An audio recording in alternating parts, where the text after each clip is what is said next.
आग की अदालतमध्ये मोहम्मद अझरुद्दीन यांच्यावर आरोप आहे की हे केवळ आपल्या पत्नीचं म्हणणं ऐकतात.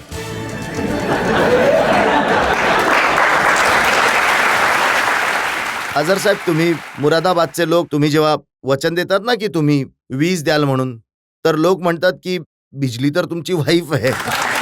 ते मी खूप खूप चांगली गोष्ट आहे की कारण की त्यांनी सुद्धा खूप कॅम्पेनिंग आणि त्यांनी खूप चांगलं कॅम्पेनिंग केलं आणि त्यांचा सुद्धा बराच हात आहे माझ्या विजयात, कारण त्या खूप चांगल्या चांगल्या जागी गेल्यात आणि त्यांनी सुद्धा तीच वचनं दिली जेव्हा सुद्धा त्या जायच्या विजयासारख्या. तर चांगलंच आहे, वीज तर येईलच तिथे.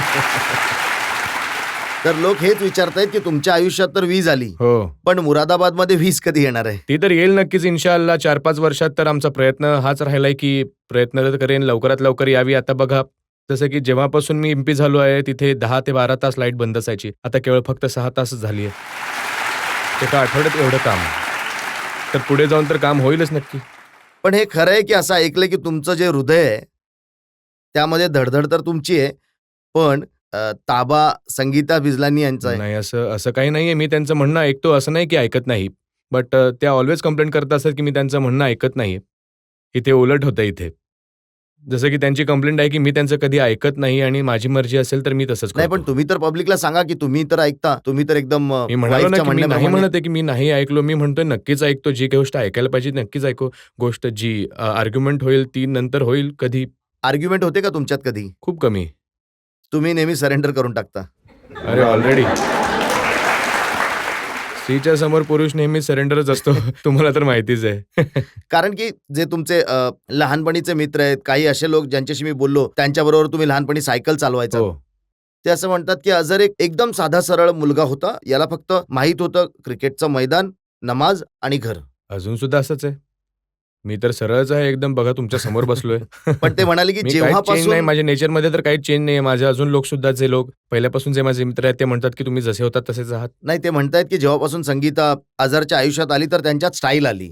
त्यांची फॅशन बदलली, त्यांची कपडे घालण्याची पद्धत बदलली, त्यांचे लुक्स बदलले, चांगली हिरो गोष्ट बनले. आहे. हिरो तर मी जर हिरो झालो असतो तर फिल्ममध्ये असतो. जर हिरो बनायचं असतं तर फिल्ममध्ये असतो. बट नाही, ठीक आहे. मी पण शिकलो, त्यांच्याकडून सुद्धा शिकलो. जे बघा ॲक्टर्स असतात त्यांच्यासाठी वेगळे डिझायनर्स असतात. त्यांचे प्रत्येक वेळी त्यांना माहीतच असतं की काय करायचं काय नाही. तर मी त्यांच्याबरोबर नक्कीच शिकलो आणि मी सुद्धा त्यांना शिकवलंय खूप. त्यांनी तुम्हाला काय शिकवलं? अ, त्यांनी शिकवलं की जसं मी आधी तर स्टाईल म्हणू शकतो, जरा थोडी स्टाईल वगैरे आणि थोडीशी कपडे घालण्याची पद्धत आणि मी सुद्धा त्यांनी सुद्धा माझ्याकडून खूप काही शिकले आहेत. तुम्ही काय शिकवलं? मी त्यांना एकच गोष्ट शिकवली, फक्त एकच गोष्ट. त्यावेळी मी म्हणायचो की सिली पॉइंटला त्या प्रत्येक वेळी विचारायचे की तुम्ही कुठे थांबला? तर मी म्हणायचो सिली पॉइंटलाच थांबलोय. एकच गोष्ट पुरेशी आहे. म्हणून पण हे खरं आहे की त्यांच्या येण्यानंतर तुमच्या आयुष्यात तऱ्हेतऱ्हेचे बदल झाले? नाही, मला नाही वाटत की काही असे जास्त बदल झाले आहेत. क्रिकेट खेळायचो तर तेच सेम होतं थोडंसं. आय मीन क्रिकेट गेम जास्त पुढे जाऊ लागला आणि टेलिव्हिजनवर पण जास्त त्यावर येऊ लागला. कारण 93 किंवा 94च्या नंतर जास्त गेम इंडियाची गेम जे पण चॅनल्स होते, मोठे-मोठे चॅनल्स येऊ लागले. त्याच्यामुळे गेम थोडासा अजून चांगला येऊ लागला आणि लोक बघत होते की ठीक आहे, आता टीव्ही पण जास्त बघता येईल. हेही खरं आहे की तुम्ही थोडेसे शाय होता, लाजाळू होता, कमी लोकांशी भेटीगाठी करायचा. मग तुम्ही जास्त लोकांना भेटायला सुरुवात केली. मी अजून देखील लाजाळू आहे. अजून देखील खूप कमी लोकांना भेटतो. खूप अजून सुद्धा आता खूप तर कमी. तुम्ही जसे मित्र होते माझे, खूप मित्र आहेत. जे असायचे त्यांनाच भेटायचो. कारण खेळायच्या वेळी इतका वेळ मिळतच नव्हता तिथे जास्त. कारण ग्राउंडमधून, रूममधून फंक्शन जेही व्हायचं तिथेच फक्त व्हायचं. काय कारण होतं की तुम्ही एका फिल्म स्टारशीच लग्न केलं?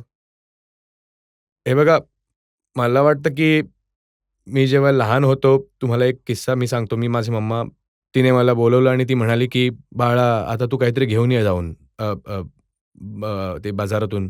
तर मी आणायला गेलो आणि तर मी मी आजोबांबरोबर राहायचो आणि मला सिनेमा वगैरे बघायची मनाई होती. आम्हाला ते अलाउड नव्हतं. तर मला शोले पिक्चर नुकताच रिलीज झाला होता तिथे. एका जागी डायलॉग येत होते, तर मी तिथेच थांबून ऐकू लागलो. तर मम्माने पाठवलं, नोकराला पाठवलं, म्हणाले की "बघ इतक्या वेळापासून काय चाललंय?" तर मला माहीत सुद्धा नव्हतं की तो माझ्या समोर आलाय, नोकर आलाय, पुढे गेलाय आणि मग परत सुद्धा निघून गेलाय तो. मी असा विचारच केला नव्हता की का आलाय, काय झालं? बट मी जेव्हा परत गेलो तर माझी चांगलीच मारपीट झाली. मी म्हणलं, की "मग इतक्या लांब कशाला जा, इथेच असू दे." मग आईने जो सिनेमा बघितल्यामुळे तुम्हाला मार दिला हो. होता, मग तुम्ही सिनेमा करणारीलाच घरी घेऊन आलात. म्हणू शकता असं. चांगली गोष्ट आहे. आणि मी संगीताजींचा एक इंटरव्ह्यू वाचला, ज्यामध्ये त्या म्हणाल्या, की पहिली जी भेट झाली, जेव्हा ॲड फिल्म तुम्ही दोघांनी एकत्र केली, तेव्हा त्यावेळेस तुमच्यात काही खास मैत्री, काही खास प्रेम नव्हतं झालं. नाही, त्यावेळी तर मी एकदम यंग होतो. आता जसं की तुम्ही म्हणालात, की एकदम शाय मुलगा होतो मी. एकदम शाय होतो त्यावेळी.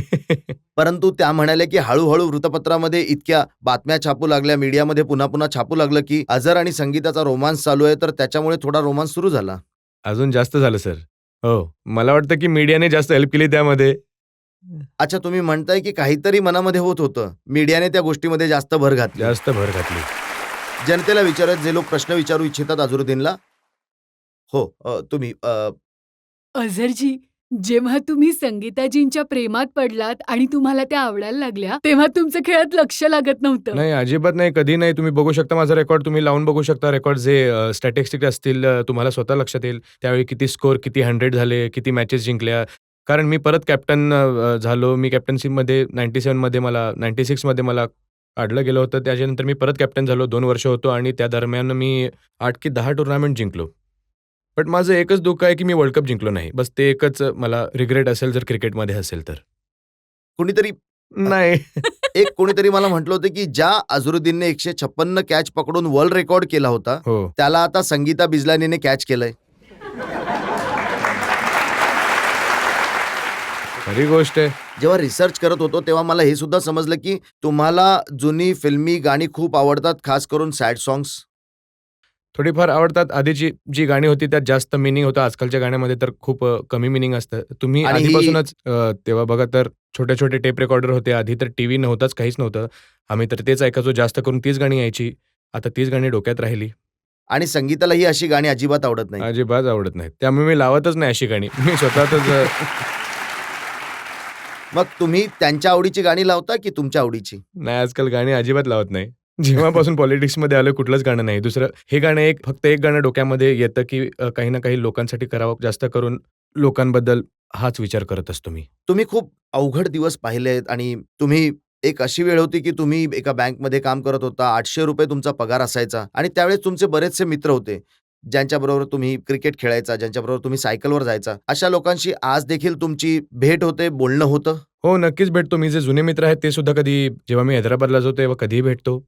पण थोडे मित्र बाहेर गेली आहेत, थोडी इथेच काम करतात. तर मला खूप छान वाटतं त्या लोकांना भेटून. कारण मला आठवते की माझे मित्र जेव्हा मी त्यांच्याबरोबर दररोज जो आमच्या कॉलेजमध्ये होता, स्कूलमध्ये होता, खूप सारे मॅचेस त्यांच्याबरोबर खेळलो आणि त्यांच्याबरोबर मी जायचो. तेही कॅम्पेनिंग करायला आले होते. मला खूप आनंद झाला होता. त्यांचं नाव पवन घरच्या कुमार आहे. लोकांची काय इच्छा होती? तुम्ही क्रिकेटमध्ये मन लावावं, की अभ्यासामध्ये मन नाही, लावावं? मला कधी कोणी घरी थांबवलंच नाही कारण मी तर एक चांगला क्रिकेट खेळायचो तर प्रत्येक वेळी एन्करेज करायचे. कारण मला खूप अशा जागा आठवतात, की पप्पा जेव्हा आम्ही लोक निजाम कॉलेजमध्ये मॅच खेळायचो, त्यांच्या ऑफिसचा रस्तासुद्धा तोच होता. तेव्हा कधी ऑफिसमधून कॉलेज समोरून जात असायचे तर बघायचे, की तर आमची निजाम कॉलेजची बॅटिंग सुरू झाली असेल, तर ते तिथेच येऊन बघायचे अर्धा दिवस मॅच बघायचे, मग ऑफिसला जायचे. आणि जे ग्रँडफादर होते माझे आजोबा, तर ते प्रत्येक वेळी मॅच बघायला यायचे. तर जशी तुम्हाला एन्करेजमेंट मिळाली होती, तुम्ही तुमच्या मुलांना एन्करेज करता क्रिकेट नक्कीच खेळण्यासाठी? एन्करेजमेंट देतो. मी कधी कोणाला फोर्स करत नाही कारण मी त्यांना मुलांना हेच सांगितलं, की जर तुम्ही लोक छान इंटरेस्टने खेळाल तर हा गेम खेळाल. जर इंटरेस्ट नाहीये, जर मी खेळलो तर म्हणून फक्त असं नका खेळू, की पप्पा खेळले होते तर तुम्ही सुद्धा मी खेळू शकेन असं. पण तुमच्यामध्ये इंटरेस्ट आहे आणि तुम्हाला चांगलं खेळायचं आहे तर तुम्ही नक्कीच तर मग खेळा. दोन्ही मुलं खेळतायत, चांगलंच कसे खेळतायत. खेळतात? कसे रेट करता तुम्ही दोन्ही मुलांच्या नाही खेळाला? त्यांचा तर गेम एकदम वेगळा आहे. एक लेफ्ट हँडर आणि एक राइट हँडर आहे. जो मोठा मुलगा आहे तो थोडासा अटॅकिंग प्लेयर आहे. कदाचित माझ्यापेक्षा चांगला होईल. आशा आहे मला. तुम्हाला वाटतं, की ते देखील चांगले प्लेयर्स होतील एक दिवशी? हे तर त्यांच्या मेहनतीवर आहे बघा. मेहनत आणि कन्सिस्टन्सी जर स्कोर करत राहतील तर नक्कीच ते सिलेक्ट होतील. मग तुमची कोचिंग मिळते का त्यांना? हो, मी कोचिंग केली आहे. मी कोचिंग करत असतो. म्हणजे आम्ही थोड्या दिवसांमध्ये बघू रिझल्ट तुमच्या कोचिंगचा काय निष्कर्ष येतो. बघा, माझी कोचिंग तर बरोबर आहे. रिझल्ट त्यांचं काम आहे. मी त्यांच्या जागी जाऊन खेळू नाही शकत. बट खूप चांगलं शिकले आहेत ते लोक. शिकले आहेत चांगलं. काका, तुम्हाला रजत अंकल कसे वाटतात? रजत अंकल रजत अंकल खूप फिट झाले आहेत. माझ्यापेक्षाही फिट, माझ्यापेक्षा बारीक वाटत आहेत आता. माझं तर वेट वाढतच चाललंय. बट रजत अंकलचं वेट खूप कमी होतंय. त्यांनी खूप मेहनत केली आहे. बघा तुम्ही खूप छान सुंदर दिसतायत.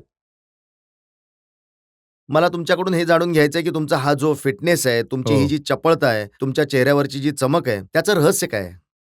त्याचं रहस्य हेच आहे की मी स्वतःवर खूप कंट्रोल माझे हॅबिट्स जे फूड इटिंग हॅबिट्स आहेत ते तुम्ही जसं म्हणता ते खूप कंट्रोलमध्ये असतात आणि मी खूप ट्रेनिंग खूप केली आहे. खूप लोकांना माहिती पण नसेल की मी 100 मीटरसुद्धा रनिंग करायचो जेव्हा कारण मी माझं टायमिंग मोजलं आणि तेव्हा 100 मीटर मी 11.5 टू 11.6 सेकंडमध्ये मी 100 मीटर्स करायचो. तर मला वाटलं की लोकांना माहीत नव्हतं. तर त्यामुळेच मला मी नॅचरल फिटनेस तर माझ्यामध्ये होताच, पण त्याच्यावर खूप मेहनत करावी लागली. कारण तुम्ही कधी पाहिलं असेल तर मी जास्त काम करून मला आय मीन अशी गोष्ट निघाली, तर आता सांगतोय की मी कधीच मला क्रॅम्प्स आले नाहीत किंवा कधीच हॅमस्ट्रिंग किंवा कुठलीच गोष्ट पुल झाली नाही. फक्त थोडंसं बॅकमध्ये कधी-कधी दुखत असायचं. कारण हेच आहे की सुरुवातीपासून मी ट्रेनिंग करायचो. प्रत्येक माणसाला फिटनेस जो असतो तो लोक म्हणतात की आम्ही 10 दिवस, 15 दिवस फिटनेस करू. फिटनेस असा नसतो. फिटनेस असा आहे की एक आयुष्यभराची एक हॅबिट आपण बनवली पाहिजे. जर तुम्ही थोडे दिवस जर 15 दिवस सोडाल, तर 15 दिवस कराल आणि त्याचा काही फायदा होणार नाही. जसं की इंग्लिशमध्ये म्हणतात की fitness is a life long habit. तुम्ही तर लाईफ लाँग हॅबिट बनवली. तुम्हाला आम्ही फिट बघितलं. तुम्हाला आम्ही क्रिकेट जेव्हा तुम्ही खेळायचा तेव्हा सुद्धा कुठे मैदानावर पडलेलं, लागलेलं पाहिलं नाही. परंतु आजचे जे क्रिकेटर्स आहेत, आम्ही बघतो की त्यांच्यामध्ये जास्त करून खेळाडू दुखापत होऊन मैदानाच्या बाहेर बसलेले असतात. अ, थोडंफार आजकाल काय होतं, की इतकं क्रिकेट जास्त झालं आहे, की तर मला वाटतं, की लोकसुद्धा जर इंज्युर्ड झाले, तर मग आता फॉर एक्झाम्पल जर तुम्ही 1 मॅच, 2 मॅच रेस्ट घेऊन मग खेळू शकला, तर तुमची इंजुरी ठीक होऊ शकते. तर मला वाटतं, की ते लोक जे कोणी आहेत ते प्लेयर्स असतात, अनफिटसुद्धा असतील तरी ते मॅच खेळतात. त्यामुळे इंजुरी ॲग्रिव्हेट होते आणि त्यांना असं वाटतं, की आपण 2 दिवस मॅचेससुद्धा नाही खेळलो, तर जर आपल्या जागी दुसरा कोणी प्लेयर आला आणि चांगला खेळला, तर आपल्याला पुन्हा सुरुवातीपासून स्टार्ट करावे लागेल. याचं कारण हे सुद्धा मी हेच म्हणेन, की जर तुम्ही चांगले प्लेयर आहात, तुमच्यावर सेल्फ बिलीफ आहे तुमचा, की तुम्ही चांगलं खेळता. जर तुम्ही इंज्युअर्ड झालात, तर मला वाटतं, की तुम्ही टीमला सांगितलं पाहिजे, की मी इंज्युअर्ड आहे, मी खेळू नाही शकत. कारण त्यामुळे टीमचाही बेनिफिट होईल आणि तुमचाही बेनिफिट होईल. आणि जसं की लोक आजकाल जे जास्त इंज्युअर्ड होत आहेत, ते ते मला वाटतं, की प्लेयर्स नी एक विचार केला पाहिजे, की जेव्हा त्यांना माहिती आहे, की एक चांगले प्लेयर आहात तुम्ही एक पूर्ण आणि कंटिन्युअसली इंडियन टीममध्ये खेळाल वर्षभर, तर तुम्हाला त्या हिशोबाने ट्रेनिंग करावी लागेल. कारण मला वाटतं, की कधी-कधी ट्रेनिंग कमी किंवा जास्त झाल्याने सुद्धा इंजुरी होऊ शकते. जसं की फॉर एक्झाम्पल तुम्ही घेऊ शकता, की झहीर खानची इंजुरी तर आता ती तर एकदम झाली आहे समजा अनफॉर्च्युनेटली ते पडले आणि थोडंसं चुकीच्या पद्धतीने शोल्डरवर पडले ते त्यामुळे थोडी तशी इंजुरी तर तुम्ही सांगू शकत नाही, की जे दुसऱ्या इंजुरीज ज्या होतात ते तर तुम्ही स्वतःकडे बघून करू शकता.